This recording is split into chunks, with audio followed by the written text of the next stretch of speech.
പിറകിലുള്ള ഈ മലയാണ് ജബൽ താരിഖ്. ജിബ്രാൾട്ടർ കടലിടുക്ക് എന്ന് നമ്മൾ കേട്ടിട്ടുണ്ടാവും. അതിനെക്കുറിച്ചാണ് പറയാൻ പോകുന്നത്. എങ്ങനെയാണ് ഈ മലക്ക് ജബ്രാൾട്ടർ അല്ലെങ്കിൽ ജിബ്രാൾട്ടർ എന്ന് പേര് വന്നത്, അതുപോലെ അതിൻ്റെ പിന്നിലുള്ള ചരിത്രം, മുസ്ലിമീങ്ങൾ എങ്ങനെയാണ് ഈ പ്രദേശത്തേക്ക് വന്നത് എന്നതിനെക്കുറിച്ചാണ് പറയുന്നത്. വലീദ് ഇബ്നു അബ്ദുൽ മലിക്കിൻ്റെ ഇവിടുത്തെ ആഫ്രിക്കയിലെ ഗവർണറായിരുന്നു മൂസ ബിൻ നുസൈർ.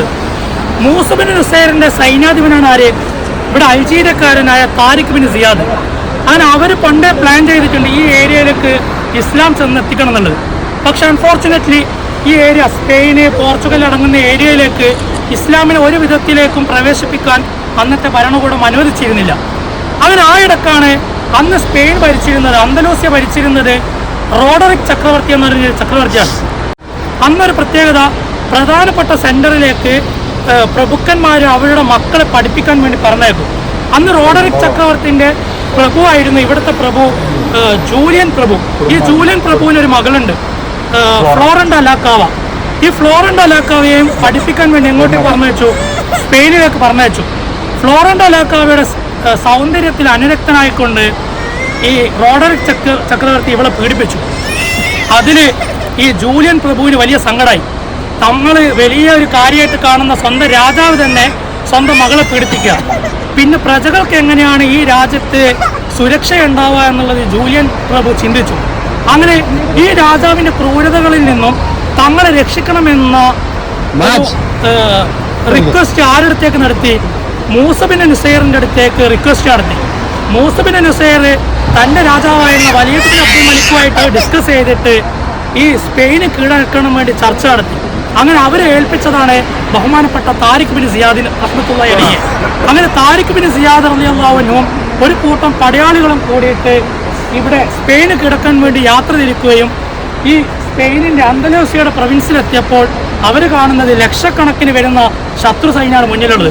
മുസ്ലിമീങ്ങൾ ആകെയുള്ളത് 7000 വരുന്ന ആളുകൾ മാത്രമാണ്. ഉടനെ തന്നെ താരിഖ് ബിൻ സിയാദ് റഹ്മത്തുള്ളാഹി അലൈഹി ഒരു പ്രഭാഷണം നടത്തി.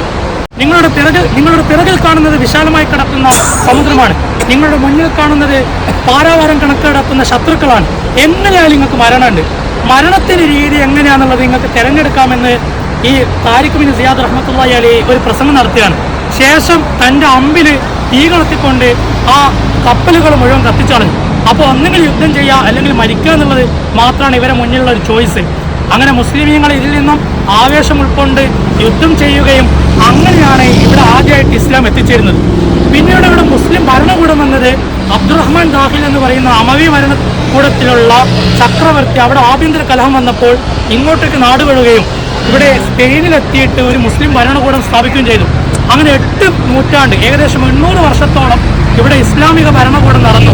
അങ്ങനെ അവസാന കാലഘട്ടം എത്തിയപ്പോൾ ചരിത്രത്തിൽ വഞ്ചകനായ മുഹമ്മദ് എന്നറിയപ്പെടുന്ന മുഹമ്മദ് ഹായ് എന്ന് പറയുന്ന ഒരു ചക്രവർത്തി അധികാരത്തിന് വേണ്ടി അതിൽ അന്ധത പ്രാപിച്ച് തൻ്റെ കുടുംബത്തെ തന്നെ വഞ്ചിച്ചുകൊണ്ട് ഇസ്ലാമിക ഭരണകൂടത്തെ അന്നത്തെ ചക്രവർത്തിയായിരുന്ന ഇസബല്ല രാജ്ഞിക്കും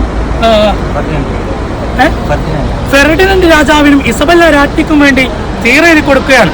അന്ന് മുഹമ്മദ് ഹായിനോട് തൻ്റെ മാതാവ്, അജയ്യായ മാതാവ് എന്നറിയപ്പെടുന്ന ആയിഷ എന്ന വനിത പറയുന്ന ഒരു കഥയുണ്ട്. തൻ്റെ കൊട്ടാരമായ ഗ്രനാഡയും കൊർദോവയും കുർത്തുബയും വലൻസിയയും ഒക്കെ നഷ്ടപ്പെട്ടിട്ട് അവിടെ നിന്ന് നാട് വിട്ടു വരുമ്പോൾ ഒരു കുന്നിൻ മുകളിലെത്തിയിട്ട് ഈ മുഹമ്മദ് ഹായിനെ തൻ്റെ നഷ്ടപ്പെട്ടു പോയ തൻ്റെ പ്രാപിതാക്കന്മാർ അധ്വാനിച്ചുണ്ടാക്കിയ ഭരണകൂടത്തിലേക്ക് നോക്കിയിട്ട് ഇയാൾ നെടുവീർപ്പിടുന്ന കരയുന്ന ഒരു രംഗം ചരിത്രത്തിൽ കാണാം. ആ സ്ഥലത്തിന് ഇപ്പോഴും സ്പെയിനിൽ കാണാം, സസ്പീറോ ഡെൽമീറോ എന്നാണ് പറയാം. മുസ്ലിമീങ്ങൾ കരഞ്ഞ സ്ഥലം എന്ന് പറഞ്ഞിട്ട് ഇന്നും നമ്മളെ കളിയാക്കിക്കൊണ്ടൊരു സ്ഥലം സ്പെയിനിൽ കാണാം. അങ്ങനെ അപ്പോൾ ഈ കരച്ചിൽ കണ്ടപ്പോൾ ഈ ആയിഷ എന്ന മാതാവ് പറഞ്ഞു, മോനെ, പുരുഷനായിട്ട് യുദ്ധം ചെയ്യേണ്ട സ്ഥലത്ത് യുദ്ധം ചെയ്യാതെ നിന്നിട്ട് ഇപ്പോൾ ഒരു പെണ്ണിനെ പോലെ നീ കരയുകയാണോ എന്ന് ഈ മാതാവ് ചോദിച്ചൊരു ചരിത്രമുണ്ട്. ഈ മുഹമ്മദ് ഹായിൻ്റെ ഖബർ ഇപ്പോൾ മൊറോക്കോയിലാണ് സ്ഥിതി ചെയ്യുന്നത്. അവരുടെ മാതാവിൻ്റെ ഖബറും മൊറോക്കോയിലാണുള്ളത്. ഇങ്ങനെയാണ് ഇസ്ലാമിക ഭരണകൂടം 8 നൂറ്റാണ്ടുകൾക്ക് ശേഷം സ്പെയിനിൽ തകർന്നത്. പിന്നീട് പോപ്പ് ഭരണം വരികയും സ്പെയിന് പരിപൂർണമായിട്ട് ക്രിസ്ത്യൻ മിഷണറിയുടെ കീഴിൽ വന്നപ്പോൾ അവിടെയുള്ള 100 കണക്കിന് മസ്ജിദുകൾ ചർച്ചായും വൈൻ സെല്ലാറുകളൊക്കെ ആയിട്ട് പരിവർത്തിക്കപ്പെട്ടു.